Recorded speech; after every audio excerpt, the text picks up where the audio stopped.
पहली बार नेहरू जी ने इस तरह का शब्द का प्रयोग है, you are a Muslim and I am Hindu. Purnima Banerjee ने कहा कि हमें ईश्वर पे वोट देने के लिए बाध्य मत कीजिए, वापस ले लीजिए। डॉक्टर राजेंद्र प्रसाद जी ने उनसे अनुरोध किया, उन्होंने कहा नहीं, डेमोक्रेसी में किसी भी चीज़ पर कभी भी बहस हो सकती है। माफिया का जेल में होना और माफिया राज समाप्त होने में अंतर है। उसमें माफिया जेल में थे, माफिया राज चल रहा था। गंगा जमुनी आप कहते हैं, जिस शब्द से हम सहमत नहीं हैं, जो बार बार आप लोग कहते हैं, जो प्योरिटी ऑफ इस्लाम है वो कभी भी सांस्कृतिक एकता नहीं होने देती है। पूरे हिंदुस्तान में एक उदाहरण बता दीजिए, किसी मुस्लिम कॉलोनी में जहाँ पर 200 मुस्लिम परिवार रहा हो, 2 हिंदू परिवार रह रहा हो, एक यहूदी परिवार रहा हो, एक सिख परिवार रहा हो। लेकिन मैं ऐसा सैकड़ों उदाहरण बता दूंगा।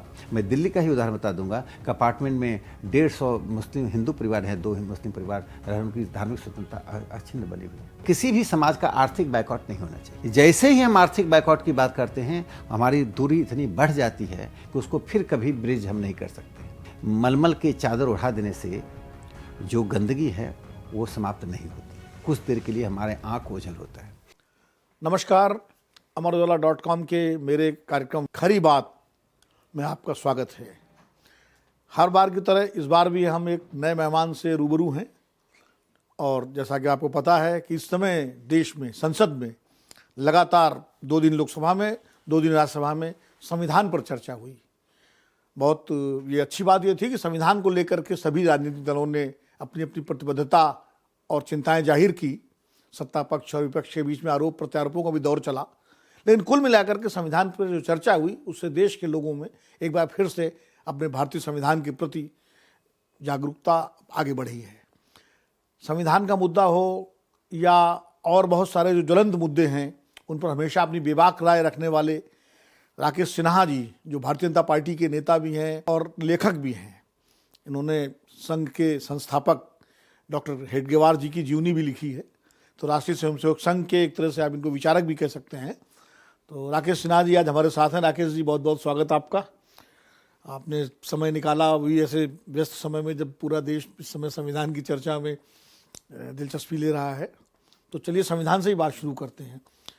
2 दिन लोकसभा में और 2 दिन राज्यसभा में चर्चा हुई और पक्ष विपक्ष सब ने अपने अपने हिसाब से चर्चा की।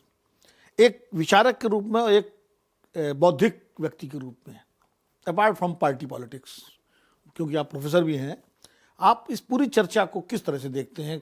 इसकी सकारात्मकता या उपयोगिता क्या रही? देखिए, जो आपने आरंभ में कही बात कि पूरे देश के लोगों में संविधान के प्रति जागरूकता बढ़ी है, एक अच्छी बात है कि 2 दिनों तक विभिन्न पार्टियों ने संविधान पर बहस की है। और जो एक बात निकलकर देश दुनिया को मालूम हुआ कि सभी पार्टियों की आस्था संविधान के ऊपर है। और जो सबसे बड़ी बात है कि देश में, किसी भी लोकतांत्रिक देश में संविधान के ऊपर विवाद कर कर लोगों को में अनास्था पैदा की जाती है। जो कांग्रेस ने एक नैरेटिव शुरू किया था कि भारतीय जनता पार्टी संविधान बदलना चाहती है, वो नैरेटिव धाराशाही हो गया। दूसरी बात जो इसमें उभर कर आई कि प्रधानमंत्री नरेंद्र मोदी जी ने जो कल्याणकारी राज्य के नाते भारत के लोगों के लिए, खासकर हाशिए के लोगों के लिए जो दिया, वह भारत के संविधान की प्रस्तावना में उल्लिखित समानता के उस भाव को उद्धृत करता है। वो हाशिए के लोग दलित हैं, ट्राइबल हैं, किसान हैं, मजदूर हैं, गांव के लोग हैं। तो मुझे लगता है कि इस चर्चा में जो पक्ष था और विपक्ष था, दोनों ने अपनी बात रखी। लेकिन जो मुझे इसमें जो एक खटकने वाली बात है कि संविधान की चर्चा में संविधान के जो कुछ मौलिक बातें हैं जिन पे और गहराई से चर्चा होनी चाहिए थी, उसमें उसकी चर्चा में किसी को रुचि नहीं थी। ये चर्चा मूलतः एक दूसरे के द्वारा लगाए गए आरोपों के जवाब में ही चला गया। तो संविधान पे चर्चा आरंभ हुई और सरकार ने इसे स्वीकार किया। सबसे बड़ी बात है कि आज़ादी के बाद कभी संविधान दिवस नहीं मनाया जाता था। मोदी जी को धन्यवाद देना चाहिए कि उन्होंने 26 नवंबर को संविधान दिवस मनाने का निर्णय लिया। अब हर स्कूल, कॉलेज, गांव, शहर में हम संविधान के बारे में जो आपने बात कही, एक जागरूकता बढ़ाने का ये बड़ा अवसर है।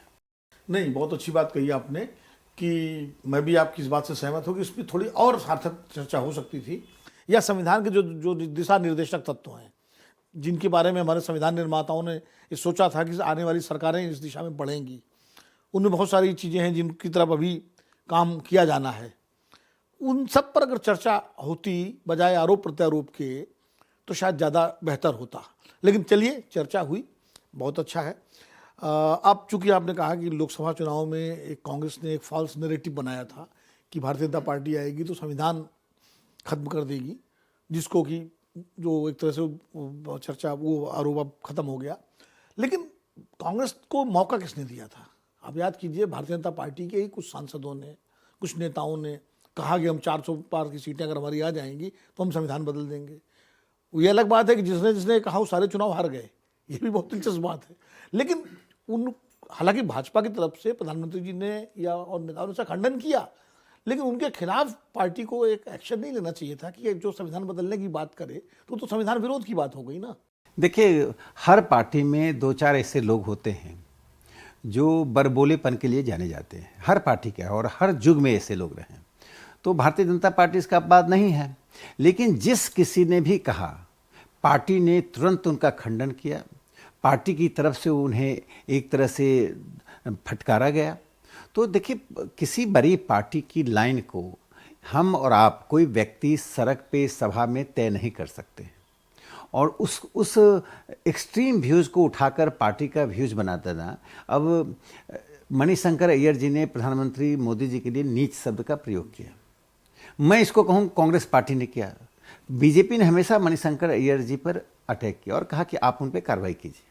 अब आपने जैसे कहा, चूंकि कि हमने कभी मणिशंकर अय्यर के बयान को कांग्रेस पार्टी का बयान नहीं माना, हमने हमेशा जो है उसको मणिशंकर अय्यर का बयान के रूप में उसको उद्धत किया, और कांग्रेस पार्टी ने कुछ इन्फ्लुएंस एलिमेंट से, कुछ उनका जो बड़े बोले नेता थे उनके बयान को पार्टी का बयान करके प्रचारित किया। लेकिन एक चीज़ मैं अगर कहूँ कि पूरी बहस में, संविधान की बहस में या पार्लियामेंट में, कभी भी विपक्ष ने अटल बिहारी वाजपेयी के ऊपर कोई दोष नहीं लगाया, लेकिन सत्ता पक्ष हमेशा नेहरू जी तक पहुंच जाता है। जब कांग्रेस पार्टी राष्ट्रीय स्वयंसेवक संघ 1925 तक पहुंच रही है और कहती है कि मनुस्मृति को आप के द्वारा संविधान को विस्थापित करना चाहते हैं, संघ के स्वयंसेवकों के घरों का सर्वेक्षण कर जाइए, तो मुझे तो लगता है 99% स्वयंसेवकों के पास मनुस्मृति नहीं मिलेगी, तो हिंदुओं के पास भी नहीं होगी, और किसी ने देखा नहीं। जो आरोप लगा रहे हैं उन्होंने मनुस्मृति का प्रथम पृष्ठ नहीं देखा, मनुस्मृति में क्या लिखा नहीं जानते हैं, न बोलने वाले न खंडन करने वाले, दोनों में से किसी ने मनुस्मृति नहीं पढ़ा।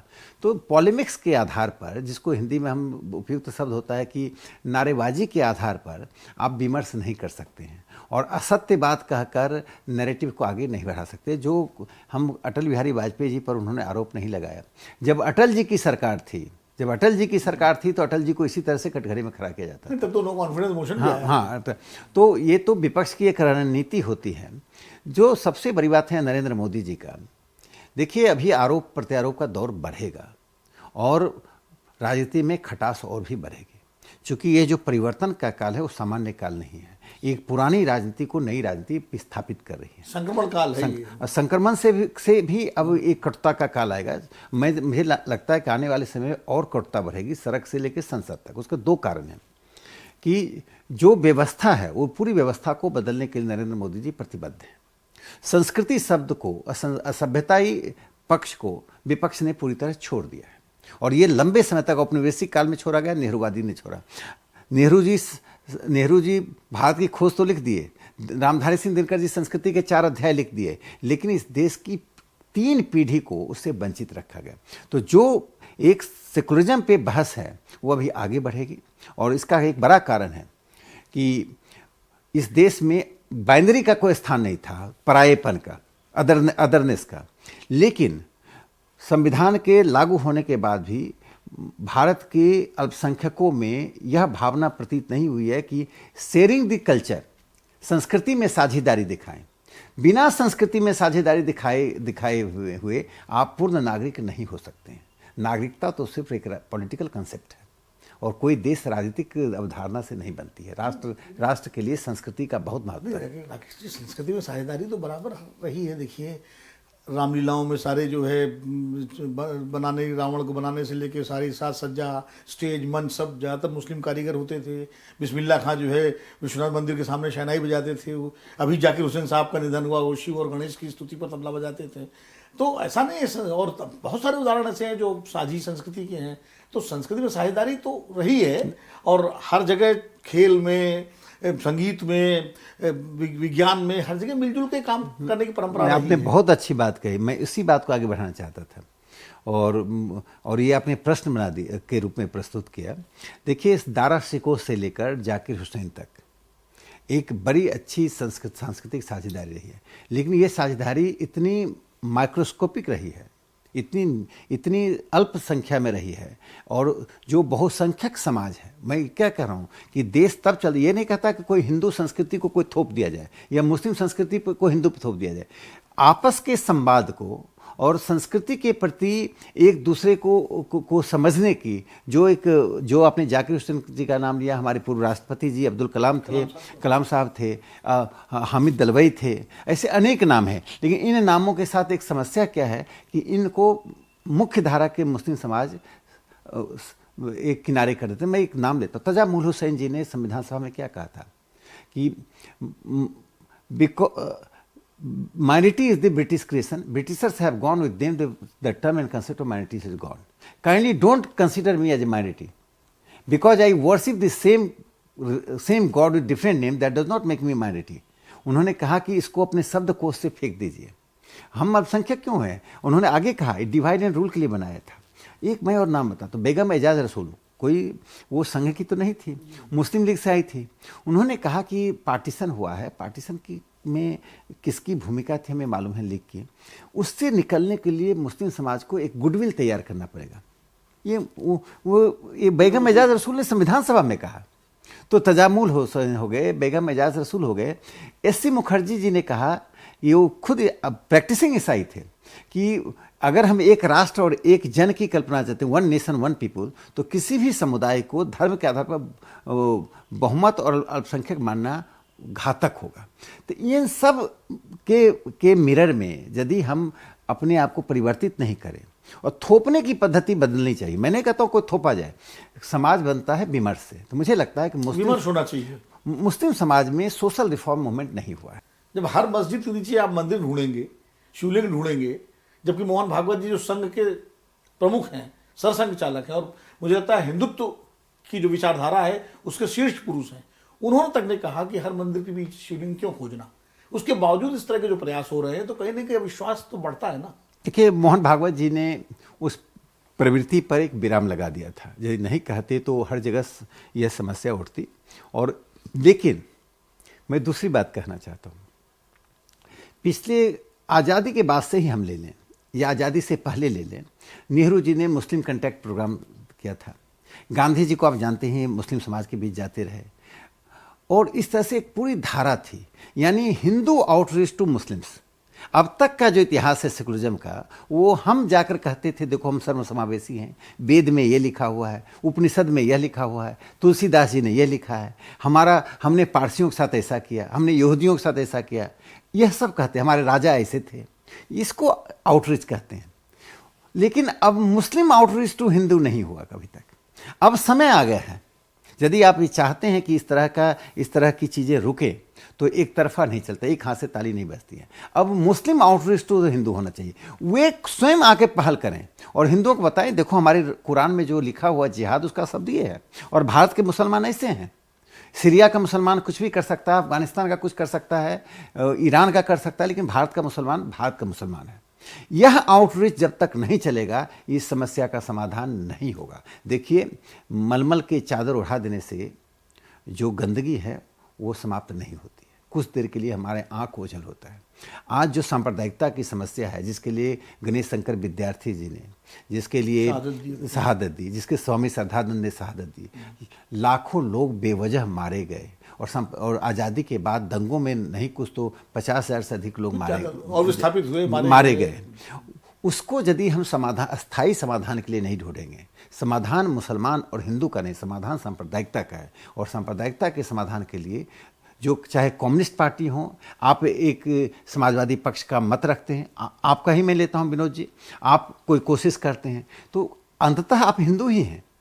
मुस्लिम नज़र में आप सोशलिस्ट नहीं, आप हिंदू हैं।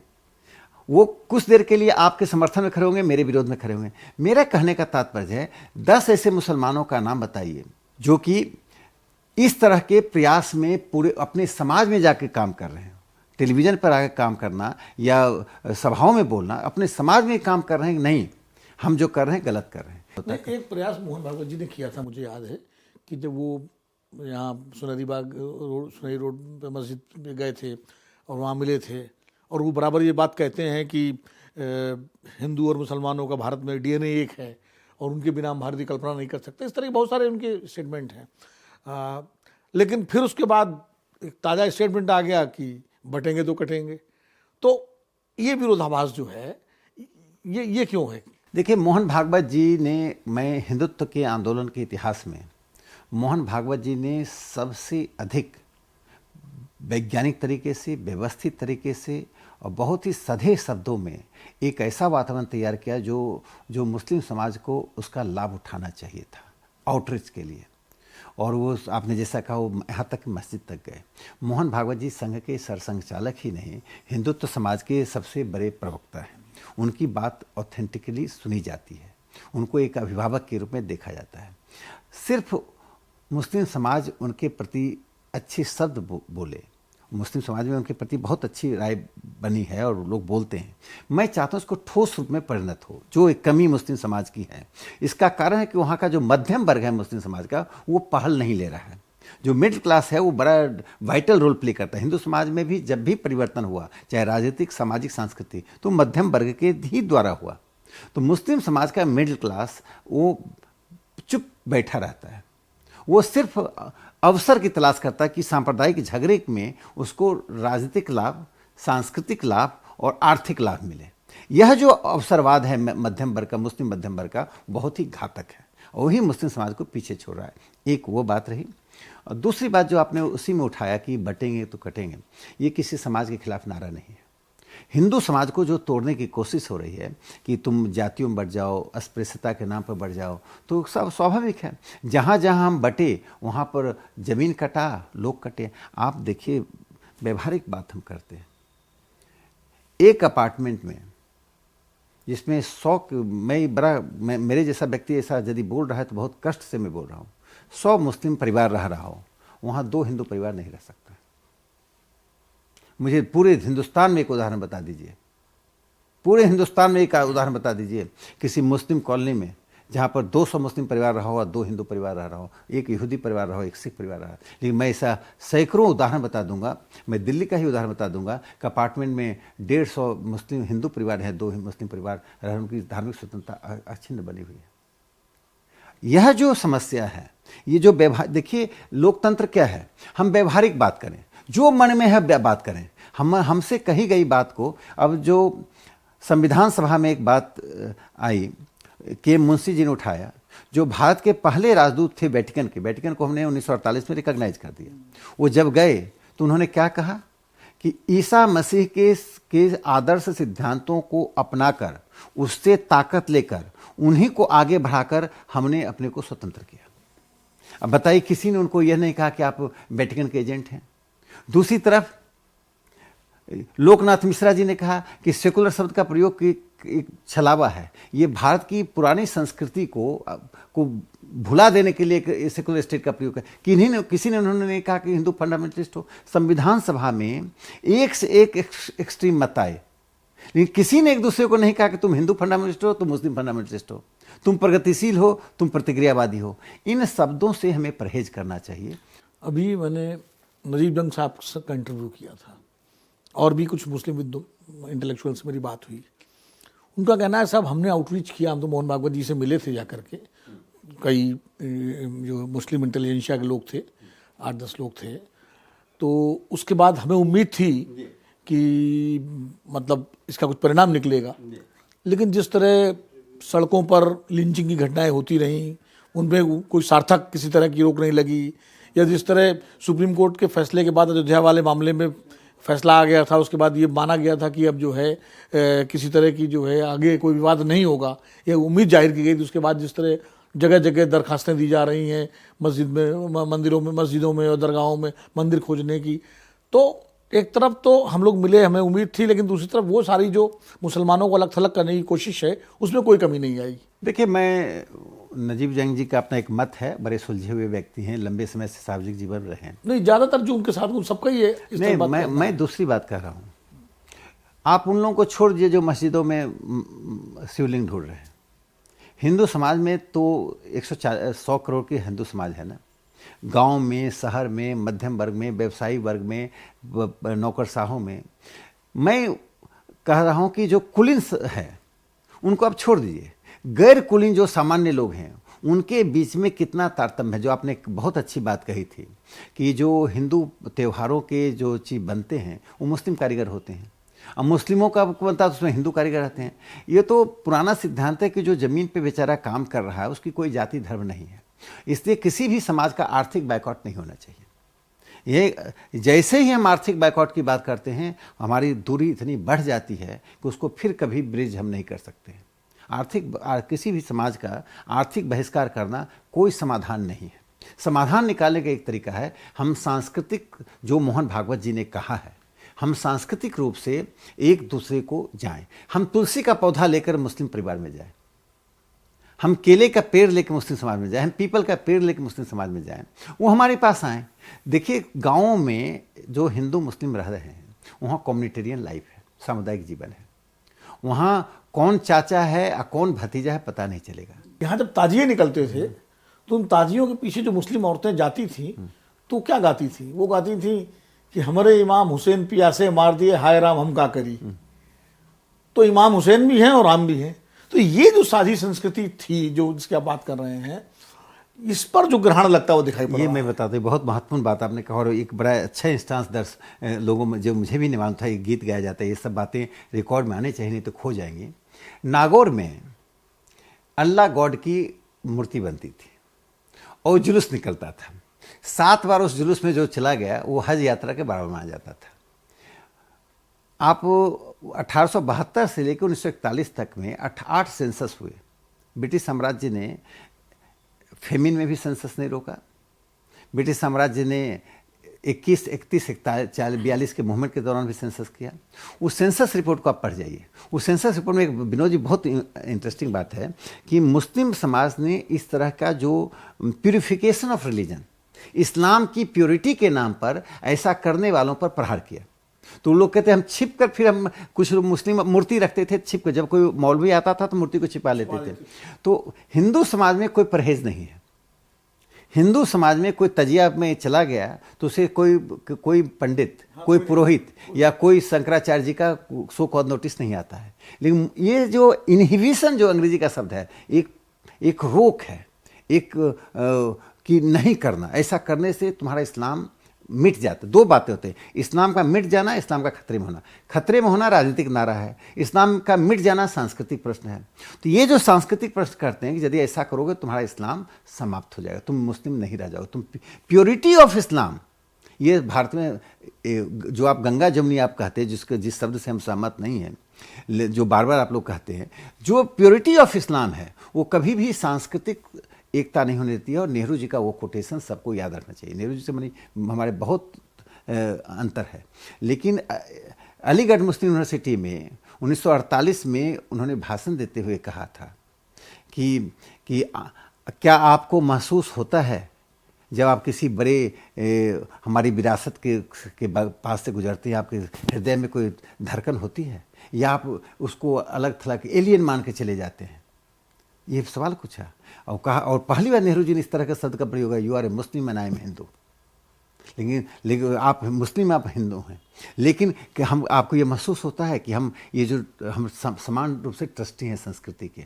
ये सवाल नेहरू जी ने छोड़ा था, चूँकि उनको 47 में के पहले 1945 में जब उन्होंने मुस्लिम मास कॉन्टैक्ट प्रोग्राम निकाला, जो मुसलमानों के कभी खिलाफ नहीं रहे, उनके अधिकारों के बारे में बोलते रहे, अंत में देखा कि जिन्ना सारे मुसलमानों को ले गया और ये इस्लाम के नाम पर ये अलग थलग पड़ गया। तो मेरा कहने का तात्पर्य है, जो मैं बार बार कह रहा हूँ कि ये शायद अंतिम अवसर है मुसलमानों के लिए कि आउटरीच करें, फिर वो दोबारा अवसर नहीं आएगा। ये अवसर राष्ट्रीय स्वयंसेवक संघ नाम की संस्था ने, जिसकी हिंदुत्व पर भी एक तरह से हम कहते एकाधिकार है, संगठन के रूप में, विचार के रूप में, गतिविधियों के रूप में, उसने खुलकर कहा आउटरीच कीजिए। अब हिंदू आउटरीच होना एफिजमेंट होगा। अब मुस्लिम आउटरीच होना ही समस्या का समाधान है। शासन के अंदर ये आने लगे कि माफिया में भी आप भेदभाव कर रहे हैं, तब थोड़ी सी दिक्कत होती है। नहीं, तो देखिए, तो सामान्य रूप से स्वीकृत है, राज्य को न्यायपरक होना चाहिए और हर व्यक्ति को महसूस हो, एक डाकू को भी महसूस हो कि हमको न्याय मिलेगा।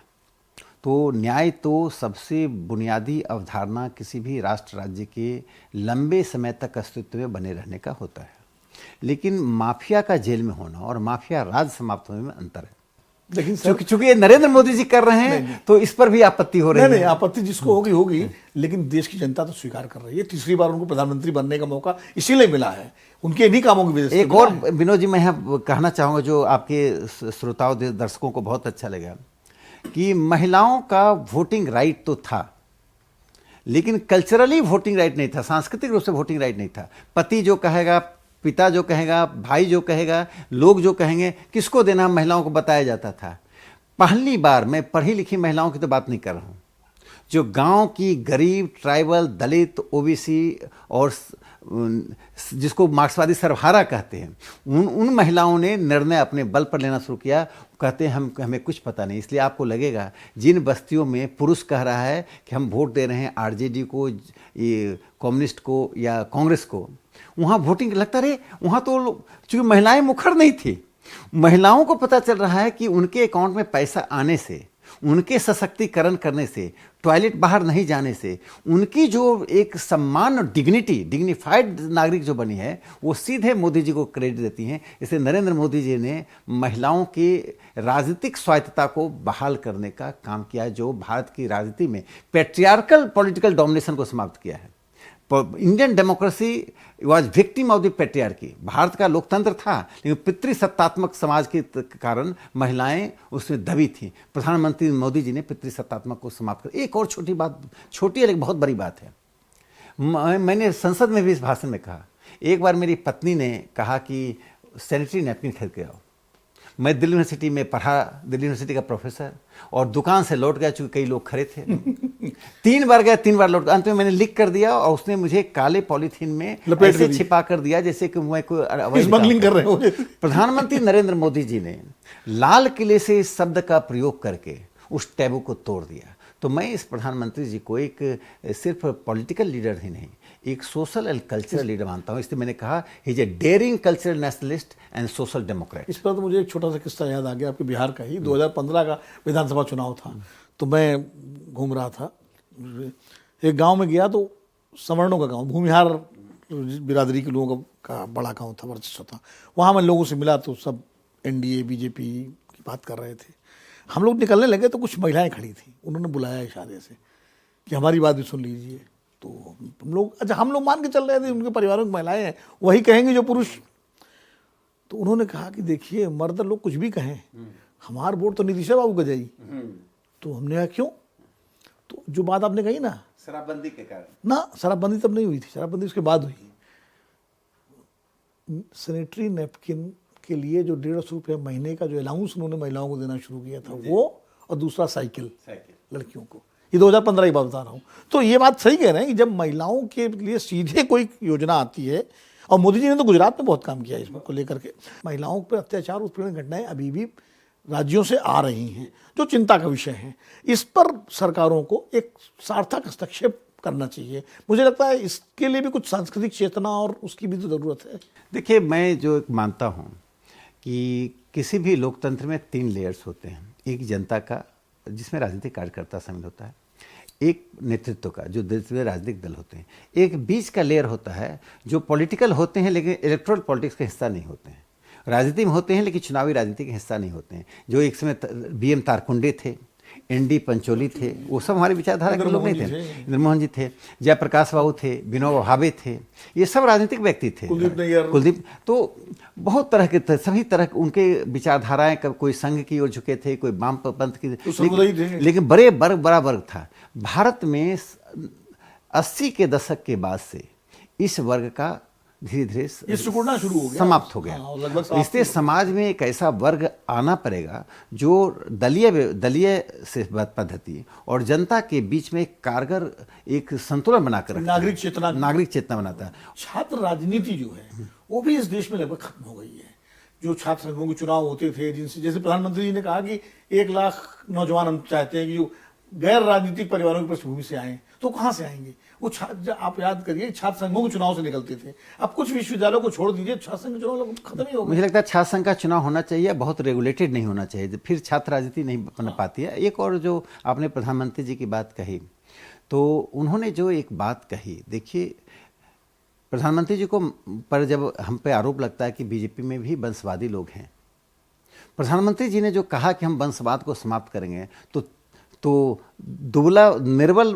वंशवादी और सबल वंशवादी, ये दोनों को समाप्त करने की बात कही है। ये मुझे लगता है कि लोकतंत्र में जो 11 संकल्प प्रधानमंत्री जी ने लिया है, वो आज जो 2 दिनों के संविधान पे जो लोकसभा में बहस हुई, उसकी निचोड़ के रूप में प्रधानमंत्री जी ने देश के सामने अपने द्वारा 11 संकल्प दिया है। इसीलिए मैं कहता हूँ छात्र संघ के चुनाव वो प्रयोगशाला बन सकते हैं जहां से राजनीति की नई पीढ़ी तैयार हो, जो पहले होती रही। आप ठीक ही बोल रहे हैं। अभी देखिए पत्रकारिता में आप स्वयं उसके उदाहरण हैं। पत्रकारिता में आप दर्जनों लोगों को ढूंढेंगे जो छात्र राजनीति में रहे। भारतीय जनता पार्टी या कांग्रेस पार्टी की राजनीति में, समाजवादियों में आप देखिए छात्र राजनीति से उपज कर लोग आए।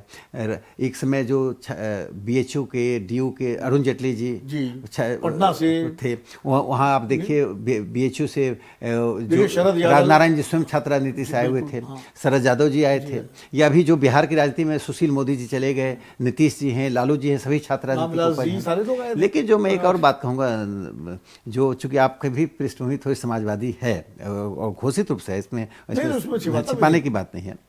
और देखिए समाजवादी आंदोलन के लोगों ने इस देश के लोकतंत्र के साथ बड़ा नाइंसाफी की है। वे खासकर समाजवादी बुद्धिजीवियों ने उनको पहल कर किशन पटनायक बनने की जगह, रघु ठाकुर बनने की जगह वे क्या कर दिए, जो जातियों के आधार पर समाजवादी आंदोलन को बढ़ाते रहे लोग, उनको वैधानिकता देते रहे, उनको सम्मान देते रहे। इसके कारण समाजवाद शब्द, समाजवादी आंदोलन, समाजवादी बुद्धिजीवी, तीनों का पतन हुआ है। तो मुझे लगता है और देश की राजनीति और देश के पर्यावरण में दक्षिण पंथ, वाम पंथ और केंद्रीय तीनों तरह के लोगों का होना जरूरी है। अन्यथा पर्यावरण, जैसे पर्यावरण में बिच्छू सांप का भी यदि लुप्त हो जाए तो पर्यावरण बिगड़ जाता है।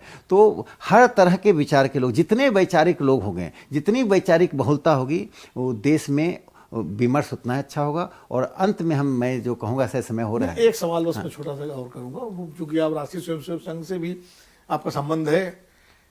राष्ट्रीय स्वयंसेवक संघ 1925 में बना, अब 100 वर्ष पूरे करने जा रहा है, इस साल करेगा। तो राष्ट्रीय स्वयंसेवक संघ है ना, हिंदू स्वयंसेवक संघ तो नहीं है।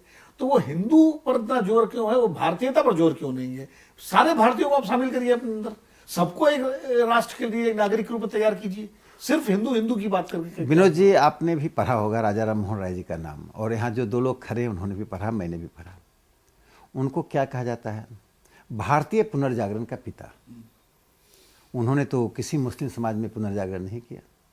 हिंदू पुनर्जागरण को भारतीय पुनर्जागरण के पिता कहा जाता है। लेकिन उन्होंने ब्रह्म समाज की स्थापना की थी, हिंदू समाज नहीं की थी। ब्रह्म समाज हो, आर्य समाज हो, अब अलग अलग आप करेंगे।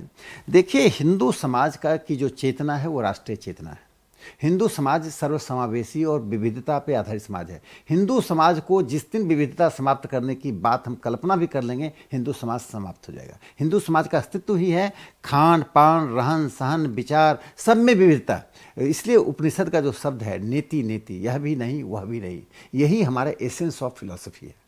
तो मैं जो मानता हूँ कि बाकी लोग बहुसांस्कृतिकवाद का नाम लेकर बहुसांस्कृतिकवाद से तो खाद पानी लेते हैं, लेकिन क्या बहुसांस्कृतिकवाद को, जैसे जन्मदिन में हम रिटर्न गिफ्ट देते हैं, क्या बहुसांस्कृतिकवाद को पोसते हैं? क्या मुस्लिम समाज और ईसाई समाज धर्म परिवर्तन, देखिए हिंदुओं ने कभी धर्म परिवर्तन नहीं किया। ये धर्म परिवर्तन का जो संविधान में राइट टू प्रोपेगेट था, आप संविधान सभा की बहस पढ़ लीजिए, लोगों ने कहा ये तो हिंदू समाज को समाप्त कर देगा। आप देखिए हिंदुओं की जनसंख्या 1951 में 84% थी, घट के 79% हम हो गए। मुस्लिम की जनसंख्या 9 से 14। सवाल हिंदू कहेंगे कोई बढ़ गया तो क्या हो गया? बढ़ गया तो पाकिस्तान बन गया। यदि आप बदलते हैं, सांस्कृतिक साझेदारी बढ़ेगी, सभ्यताई साझेदारी बढ़ेगी। पाणिनि का जन्म हुआ पाकिस्तान में है, जन्मदिन मनाते हैं भारत में। कितने मुसलमान हैं जो पाणिनि का जन्मदिन मनाते हैं? क्या संस्कृत ब्राह्मणों की भाषा है? संस्कृत भारत की भाषा है। वेद आचार्य जेबी कृपलानी आपकी विचारधारा से थे। उन्होंने माइनॉरिटीज इन इंडिया करके किताब निकली जिसे विजिल ने 1948 में कलकत्ता से प्रकाशित किया। उसमें कहा कि रामायण, महाभारत, वेद, पुराण, और उपनिषद ये विदेश के स्कॉलर आके पढ़ते हैं, भारत के अल्पसंख्यक उसको नहीं छूते कि हिंदुओं का धर्म ग्रंथ है। तो जो भारत की भूमि में पनपा, बढ़ा, फैला, उससे आपकी असहमति हो सकती है, अस्पृश्यता नहीं होनी चाहिए। राजनीति और विचार में अस्पृश्यता ही देश को तोड़ता है, समाज को तोड़ता है। इसलिए मैं कहता हूँ जैसे हम समाज में अस्पृश्यता हटाते हैं, विचार में, संस्कृति में मुसलमानों को उस अस्पृश्यता से बाहर निकलना ही पड़ेगा। तो राकेश सिन्हा जी की बात को हम यहीं विराम देंगे। बहुत अच्छे नोट पर हम इस बात को ख़त्म कर रहे हैं कि विचार की अस्पृश्यता, सामाजिक अस्पृश्यता, राजनीतिक अस्पृश्यता ये लोकतंत्र के लिए ठीक नहीं है। किसी भी लोकतंत्र में विभिन्न विचार, विभिन्न तरह की राय बहुत आवश्यक है। और भारत तो वैसे भी बहुआयामी विविधतापूर्ण प्रदेश है। हमारी एकता अनेकता में ही एकता है। ये वो देश है जहाँ खेत खेत में पानी बदले, कोस कोस में बानी। इस देश में विविधता हमारा आभूषण भी है, हमारी शक्ति भी है। और उस विविधता के भीतर से जो एकता निकलती है वही सच्ची भारतीयता है। और इस भारतीयता को हमें बचा के रखना है, भारतीय संस्कृति को आगे बढ़ाना है और देश को आगे बढ़ाना है। राकेश जी, बहुत बहुत धन्यवाद, आपने समय दिया हमको और बड़ी अच्छी चर्चा हुई आपके साथ। फिर कभी किसी और मौके पर फिर कभी आपसे चर्चा करेंगे। हमारा आपका संबंध लगभग 3 दशक से अधिक का है, तो हम एक ऐसी ही चर्चा, सार्थक चर्चा की हम हर जगह उम्मीद करते हैं। नमस्कार। तब तक के लिए मुझे आज्ञा दीजिए। अगले हफ्ते फिर मिलेंगे किसी नए मेहमान के साथ। अगर आप ये वीडियो YouTube पर देख रहे हैं तो हमारे चैनल को सब्सक्राइब कर बेल आइकन दबाएं, और Facebook पर देख रहे हैं तो हमारे पेज को लाइक करें। 8 मिलियन प्लस सब्सक्राइबर, आपके इस भरोसे के लिए बहुत धन्यवाद।